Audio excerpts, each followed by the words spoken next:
આપણી ગ્રીન ભાજી છે. આ ગ્રીન ભાજીથી તો શરૂઆત કરી છે આપણે. જ્યારે ટેમ્પો શરૂઆત કરીએ ને ત્યારે તો એકવાર ગ્રીન ભાજી નાખો તમે ભાઈ. આ છે લીલું લસણ, આ આપણા મસાલા છે.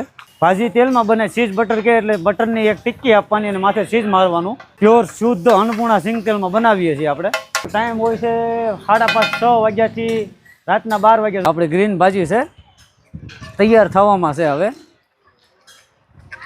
આથી શરૂઆત કરી હતી ભાઈ, પછી આ લજીજ બજીજ તો પછી આવ્યું. 1 નંબરમાં પહેલાં આ આવે ગ્રીન ભાજી હતી, ગ્રીન ગોટાળો હતો, પરાઠા હતા, સાથે સાદા પરાઠા ખાય, ભાજીને પરાઠા બહુ બધા લોકો ખાતા હતા. અત્યારે હવે આ બધું ભૂલી ગયા છે. ગ્રીન ભાજી, લજીજ, સિસ્ટમની ગોટી, ગ્રીન લસણ ફ્રાય, રેડ લસણ ફ્રાય, ગ્રીન ગાર્લિક લસકો એ બધું ખાય છે. તો ભાજી એકવાર ચાખો તમે, ભાજીમાં મજા આવશે તમને એમ. પ્યોર સિંગ તેલમાં જ બનાવવાની ભાઈ. બીજા ઘોડે ભાઈ બતાવવાનું બીજું ને ખવડાવવાનું બીજું એવું નહીં આવે. તમારે અહીંયા આવી જવાનું, સામે આવી જવાનું. તમારે ખાવા માટે આવવાનું Jayanti Ekalara circle, Valak Patiya, new outer ring road, new Sai paratha, pav bhaji, pulao. આ આપણી ગ્રીન ભાજી તૈયાર થઈ ગઈ છે. આમાં બટરની ટિક્કી, મામા બટરની ટિક્કી આપજો. આપણું ચીઝ છે, ચીઝ બટર ભાજી છે અને આ અમૂલ બટર.